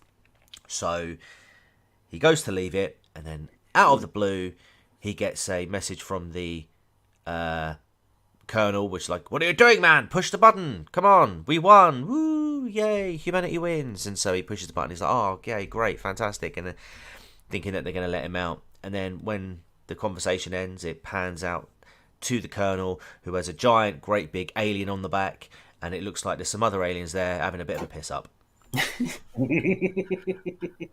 They look a bit like the guys from Men in Black, don't they? They do. Those little ones that sit by the coffee machine. Yeah. I thought that. I've got them on screen. I'll get them on screen for you here. Yeah. I was torn because there's a great shot where one of them pulls this sort of proboscis thing out of our general's neck. Yeah. I really liked that. It was nasty. I do like the fact that they're using non-humanoid aliens in this. It's a really nice touch. The puppets aren't that great, but it is nice to see that they didn't use a humanoid. They tried to make it truly alien.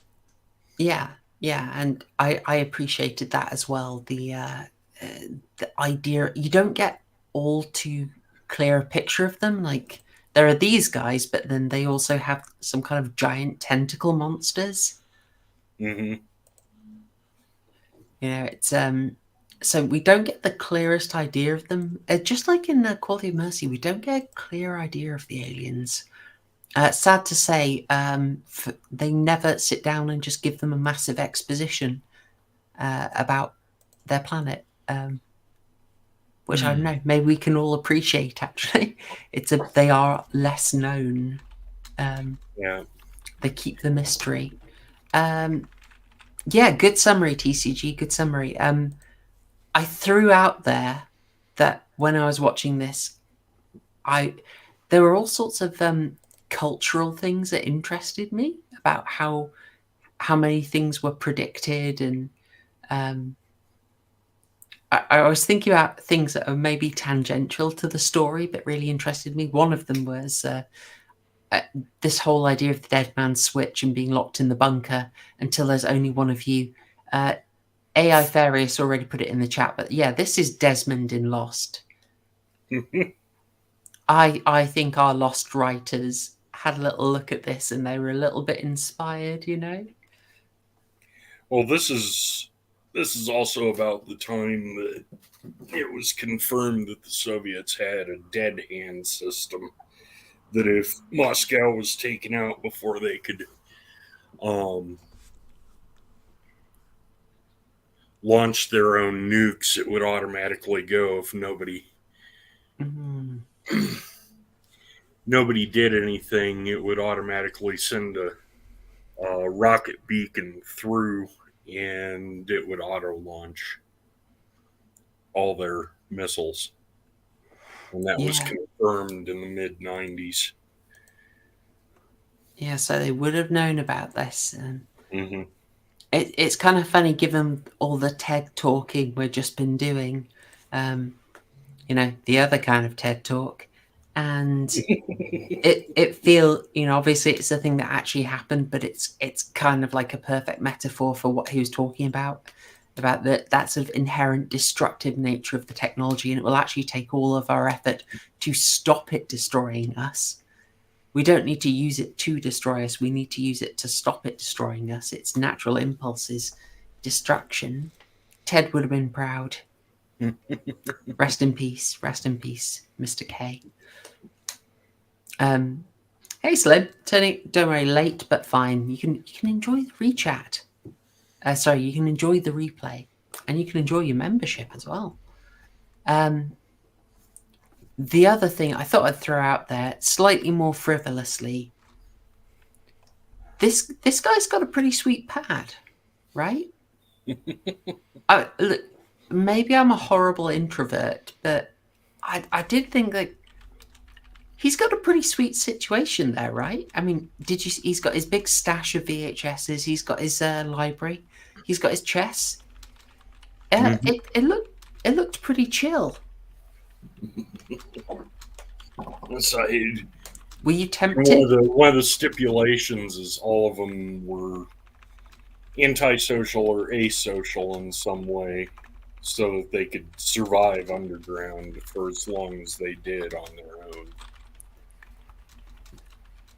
Yeah, I think there's a lot of people nowadays would look at that guy's situation and think that is pretty sweet. It feels very prescient. I can't deny, obviously I am happily married and all that business. But if I were not, the underground bunker with all those books. Mm-hmm. I mean, that's pretty much the neat life, isn't it? Like loads of people are living that bunker life now. They're just sort of, above ground.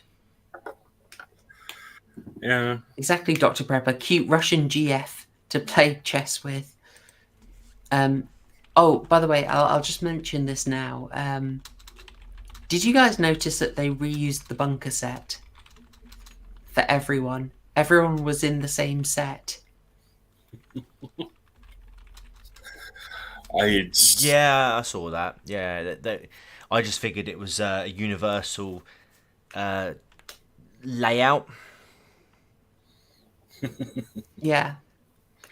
All standardized, It's yeah. They certainly knew how to cut budget. You have to if you're doing an anthology show. There's that you're not going to have that continuity that you do, so you don't build like an Enterprise E bridge and a nice swanky engineering set. You build something that you can get the most utility out of, because you're only going to use it for that one episode. Mm-hmm. I found it really interesting when Joss Whedon ended up sort of building his shows around massive sets. Angel Season 2, I think, was the start of that, where he just put loads and loads of money into the massive Hyperion Hotel set, knowing that he could then just get so much out of that. That it was worth it. And then obviously in Dollhouse and Firefly, so much of that is just based around that set for almost a whole season. Sorry, I'm tangenting again here. Oh, people are appreciating our Russian character here, TCG. This is I told you guys in our chat when I was watching this one, just like I had forgotten how thirsty this show gets. Dare I ask, folks, what did you think of the relationship between our American simp protagonist You know, and his online extreme Russian GF. Yeah, I mean, this had all the ingredients for a true crime video. This guy was very, very, very thirsty, dehydrated to the point I might go as far. OnlyFans 90s edition. Yeah, I know. I mean, folks, if you didn't do the homework for this, I should specify that they start a relationship sort of over like over the video chat, getting flirtier, and then it's culminating with her just chatting with him and then asking him to describe kissing her, and it's very blue. But the whole time I was struggling watching this just because I thought that these video channels are not private. Well, you say that they do allow privacy, don't they? Because at the time when they're having this conversation, because she does say, "Oh, all of the people have agreed to go private for a while to give us some time together." Oh, she said that, did she? Yeah. Okay, all right.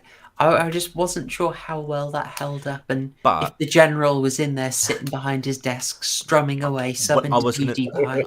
I was going to say the downside to that is like, okay, let's say for example they've go privacy mode for 3 hours. Okay, that's fine. and then it's been 3 hours. I better turn off privacy mode now, just to have a chat with good old what's his face, and then you just see him bashing one out while he's like talking dirty to her, and she's doing exactly the same. Oh yeah. You know. Oh my God! Sorry. Stupid. Yeah. There's no way that Chinese guy stayed off. No, exactly. Yeah, he was snooping that whole thing. He just printed off a piece of paper that said privacy mode activated and just slapped that in front of the camera. I love that guy. He was brilliant. He was fantastic. Playing on his Game Boy. Oh, jeez.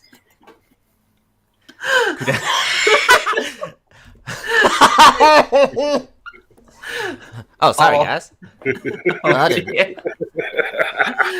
Oh, dear. I didn't know I was streaming. Rubs his eyes. Ugh. Can you imagine that this guy was actually going to get out of the bunker and meet up with her? And do you remember that scene at the end of Scary Movie? Go on.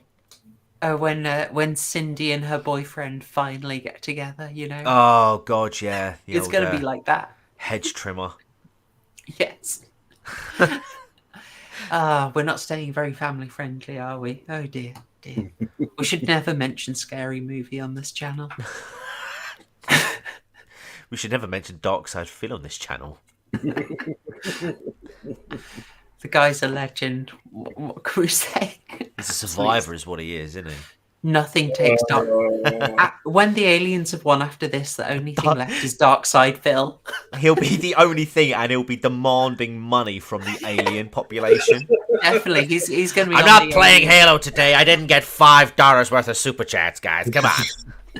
I will whip it out in front of the camera again for you guys if it gets that bad.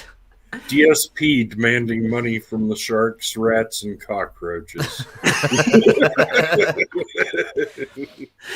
Oh, man.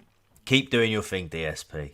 But he'll be the only guy on the YouTube algorithm feed at that point, so he'll be raking it in. Yeah, but not that Dark Side Phil. Yeah. What was on the whole time, huh? That was on the whole time, huh? Oh, dear. It's just that look on his face. Oh, my goodness. All right, yeah. So that was distracting me a little bit. That was distracting me a little bit when I was watching this. Like, the thirst in this was far less justifiable than it was in Quality of Mercy.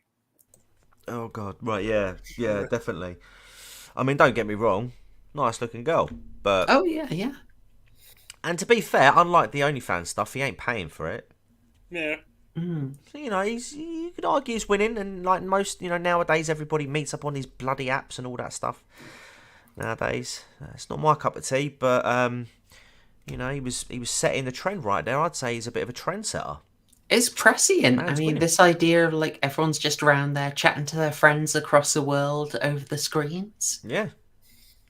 I mean, I Right know, now. Star Trek had the transponders, which are basically, oh my gosh, you can do a video call, and now we're kind of blasé about it, but yeah, it's I don't know. It's aged pretty well, I'd say. Yeah, I would, yeah. And I'd say the story structure, okay, it's very obvious.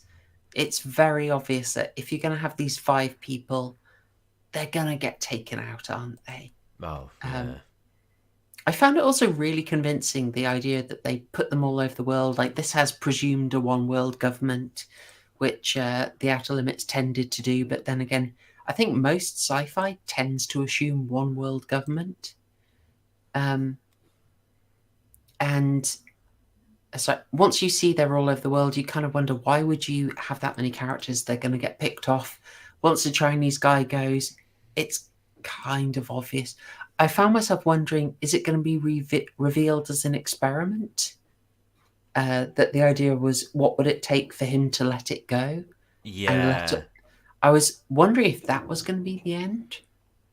Well, Did you see it coming? I see. I thought to myself that it might have been an experiment rather than like an actual invasion.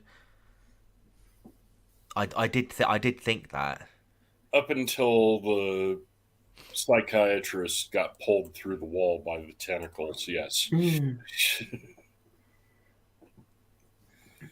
but that's just me.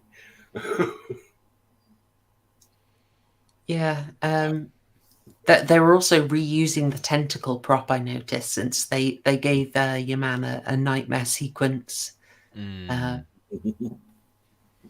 where the Russian girl is taken apart by tentacles. Another very prescient trend, I'll note. He foresaw some very niche internet interests. Somebody watched Juratsuki Doji.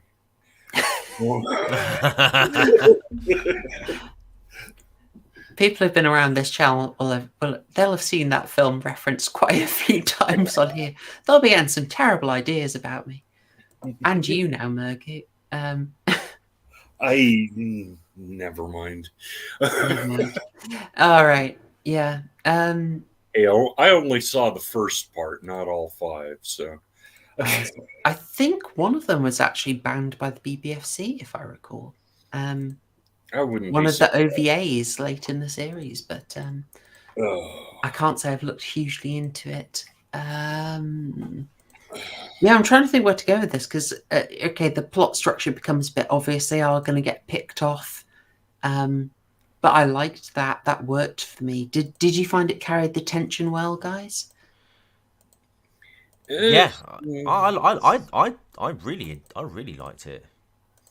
Somewhat for me. This was the weakest episode for me, so it didn't hold my attention like the others did. What would you say the sort of what do you say the flaw is, Murgoot? How could it have won you over a bit more? Tighten the pacing a little bit, and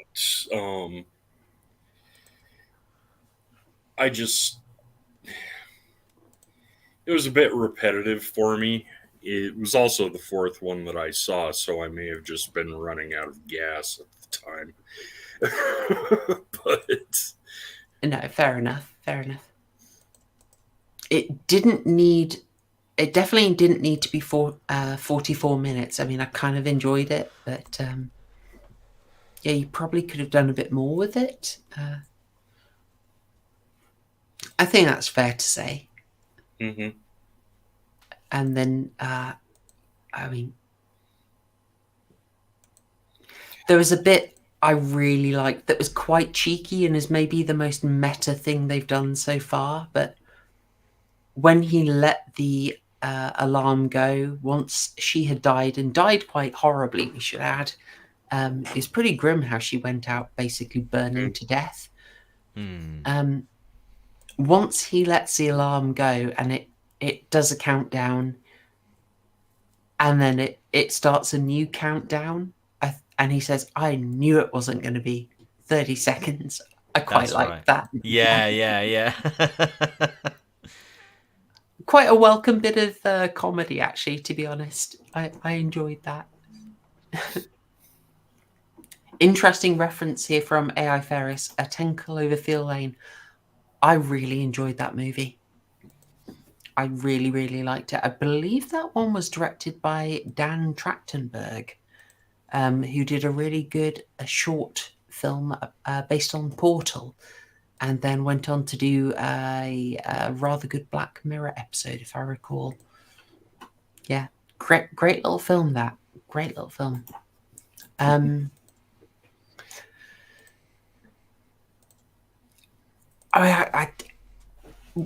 trying to think if I had much more to say on this. The only place I was going to go really was once again it delivers you an absolutely brutal ending, an absolutely evil ending.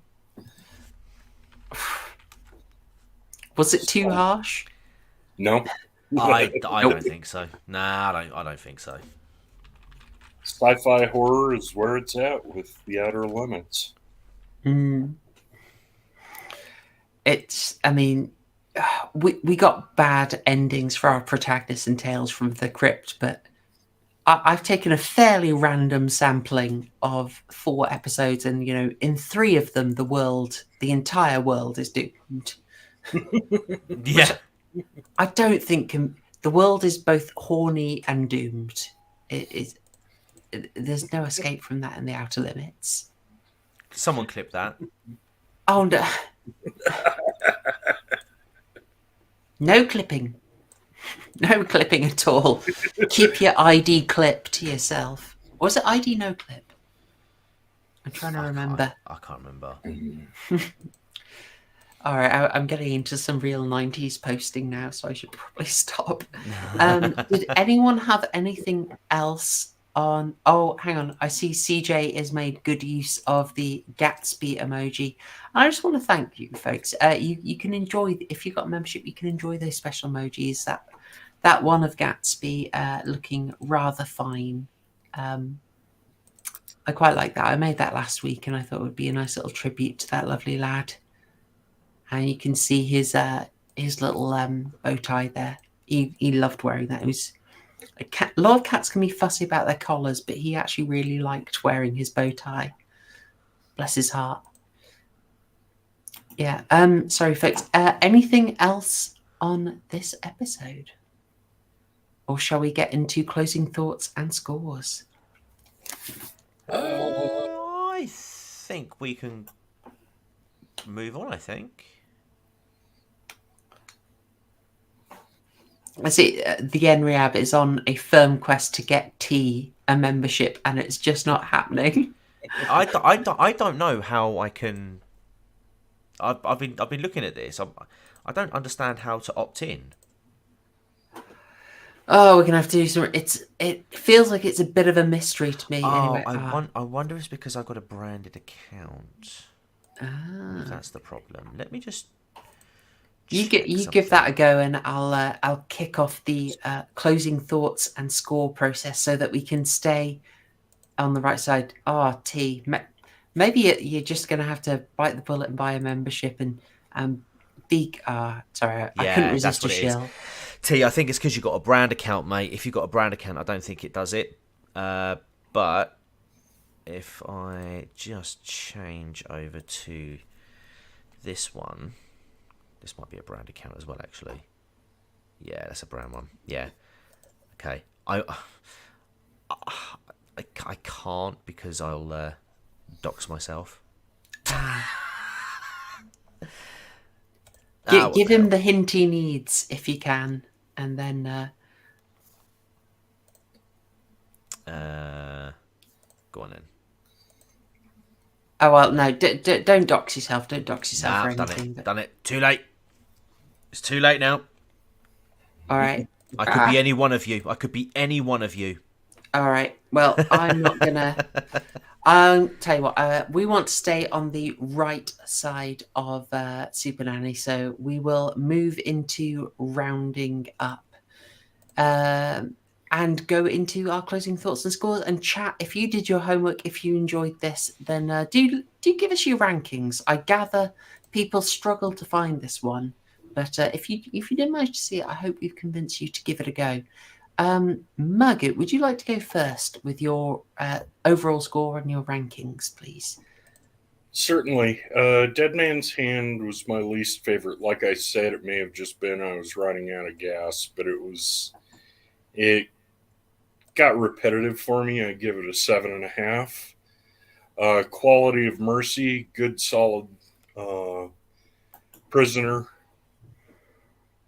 story. I give it an 8.5. Mm-hmm. Light Brigade, I give a good solid 9. Just because of the acting, and it carried the tension well throughout. I downgraded it because of Will Wheaton, but that's just me. He was too wooden for it. At least I didn't do some thirst posting with Will Wheaton. Oh, dear God. We had a lucky escape. That's not an image I want. Thank you very much, ma'am. And Final Exam, I gave it a good solid 10 because I really enjoyed that episode. It really hit with me. Overall, a good solid 9 overall for the series itself. It's the first season took a while for it to find its legs, but once it did, it gave good solid stories. Sometimes the FX aren't that great, but it was on a budget. But it did carry over its morality plays and its horror fairly well. I think it's fair. It's fair. I won't pass judgment actually until the end, but yeah, that's just fine. I don't know if I'd vote. I wouldn't put Final Exam that high, but you did bring me round on it a fair bit. How about yourself, TCG? Closing thoughts, rank, and overall score? Overall, I'll give it a 9. I had seen a few of these Outer Limits, not these specific episodes before, but like I'm very familiar with the show itself. I do feel like overall the slightly extended runtime did benefit some of these episodes. In particular, I think I do disagree, man. I think the what was it called?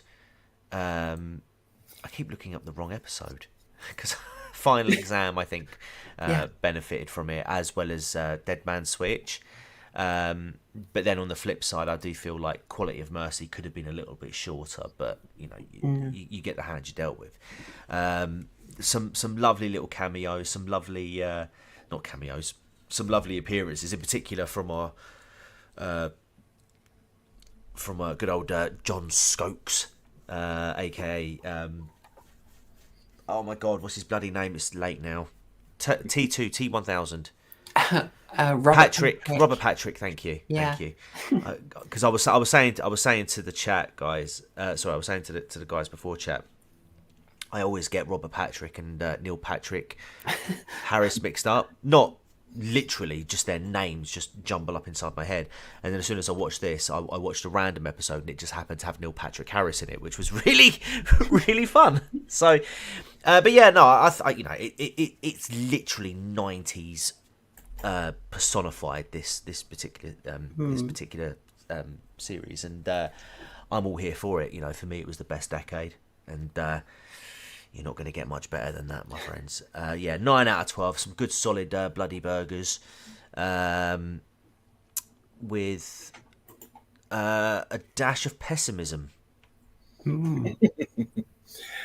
Kristen Lehman, the Russian thirst trap. It was in Midnight Mass. Hang on, what? What? Whoa. Really? Who was she? Let me see. Kristen Lehman. Mhm. Oh, Hang on. we're going to need that name. How is Annie that? Flynn. And oh no! Wow. Okay, What- so if I'm how are we right, spelling Annie that? Flynn is married to Henry Thomas. She's a protagonist's mother. Yeah, Riley Flynn is. Wait, is Riley? No, Riley Flynn's. It's Riley Finn is Buffy. Huh. Anyway, I think it's a protagonist's mother. I'm not super certain there, but wow. Good going. Yeah. Yeah, I just saw that. I was looking her up because I knew I'd seen her in something. And Doing research. Yeah, she portrays Annie Flynn. Wow, there you go. Yeah. Gosh darn. Well done. Well done, Kristen Lehman. And a pretty decent Russian accent to my ears, but I don't know. Yeah. Okay, that's fair. Sorry, TCG roundup. That was that a 9? 9, solid 9 for 90s. There you go. I think that's fair. All right. Hey, Shrimpton Drummer, welcome to the chat. I always like to see newbies in here. Thank you for saying hi. Always good to see you. I'm glad you're enjoying the stuff, man. I hope to see you on a future live stream. I do announce it. I announce the next live stream's content at the end of each stream, and I do a little recap. So hopefully people can get the news in advance and do the horror homework. So hopefully we'll see you next week. As for my score,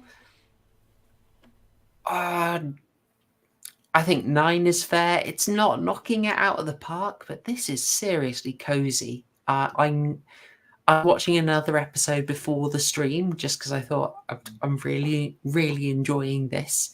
And it's just cozy viewing. It's one of those ones where the pacing absolutely could be tighter, and they are trying to get the hour, kind of like Black Mirror found when it went to an hour from half an hour. It was it's hard to bring your story up to that. You need to write much more in your story to fill it out to an hour, and I think they were finding that. But overall, it's cozy. I like the doomerism. I like the vibe. I like that they're telling a more complex story. I love the dark sci-fi angle. So this is really working for me, and I know I'm going to watch a ton more of it, even if it's incredibly unnecessarily thirsty. The episode where William Sadler gets himself a robot GF stood out to me as a particular example of. I think if you're a teenager, you enjoy it a lot more. Let's put it that way. Anyway, in terms of order, for me, it's a simple story, but I really enjoyed a Dead Man Switch. As simple as it was well told, and it moved very quickly. Then I'd probably agree Light Brigade was a bit better than A Quality of Mercy, even though I like both of them very much. And then you guys warmed me up to Final Exam.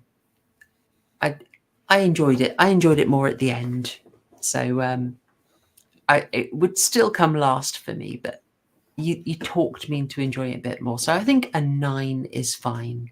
This is good viewing. This is cozy. I'm going to go back to it. It is not astounding, but I want to see a lot more, and I'd happily recommend it to people. And looking at the chat, it seems everyone is around there. I'm seeing lots of 9s, 8s.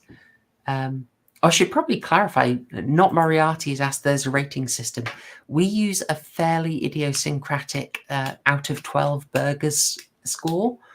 Bit of ketchup in there if it's particularly bloody. Bit of pickle bit of a pickle if it's like this, and it's got some blue content. Cheese on the burger happens fairly often. We like to be a little creative with what's in the burgers, but that's how we score it, out of 12.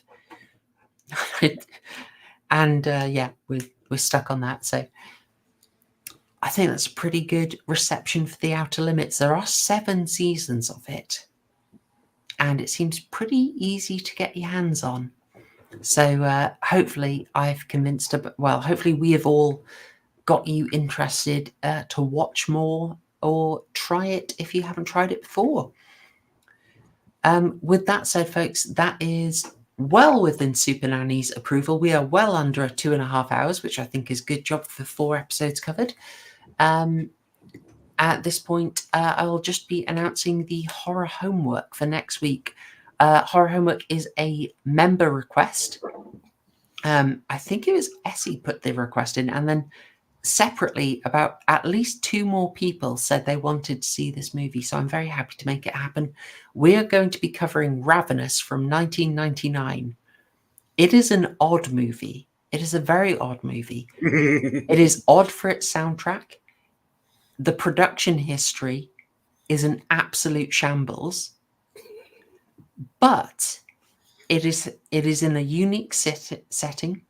It is dealing with a very unusual monster, and it's got quite a lot going on in it, and a really interesting cast. You've got some great Guy Pearce, Robert Carlyle. You have a David Arquette, an early David Arquette in there. It's got the dude from Desperate Housewives and Legends of Tomorrow. Yeah, and I you've love got Carlyle. He chews the scenery so well. Oh, he knows to ham it up. He has great fun, and I think even I'm afraid that the chap from The West Wing, Leo, is in there. Nice to see him as well. It's a subversive film. Oh, Joe got in there already. Yes, it's got interesting messaging under the surface. We will see if it stands. We will dig into it. We will look under the surface of the film, but it's a lot more than a monster movie, and it's got a bit of a cult following, so I think you'll really enjoy it. So try and watch Ravenous from 1999 before next week. And after that, we're starting the Halloween season. We're starting October's arc. And in that arc, I am going to be trying to actually scare you. Which, given that this is a horror channel, I probably should have done earlier, but we'll be looking at some fairly extreme horror in October. And I'll be, hopefully, it should be interesting, it should be fun, but the films might be a little harder to watch than the stuff we usually go with. But we'll announce that list next week. I've got guests lined up. It should be fab, but... with all that said, we've talked about the Outer Limits. You've had the horror homework announcement. So that is everything for this week. I will reiterate my thanks to the NRAB for going on an absolute gifting spree. You absolute legend. You are clearly the channel patron. And it's very much appreciated. For those of you who got your memberships, do drop a thanks to the NRAB and go into the members only content. You will enjoy it, I hope. So massive thanks to my guest. Cheers, Murgoot. Cheers, That Crime Guy. No worries. Thank you very much for having me on again. Always a pleasure. And chat, thank you ever so much. I hope you enjoyed this one, and I hope you've got a lovely weekend ahead of you. All right, folks, that is everything from us. So I will leave now with the classic. Thanks, y'all. Cheers. Subscribe.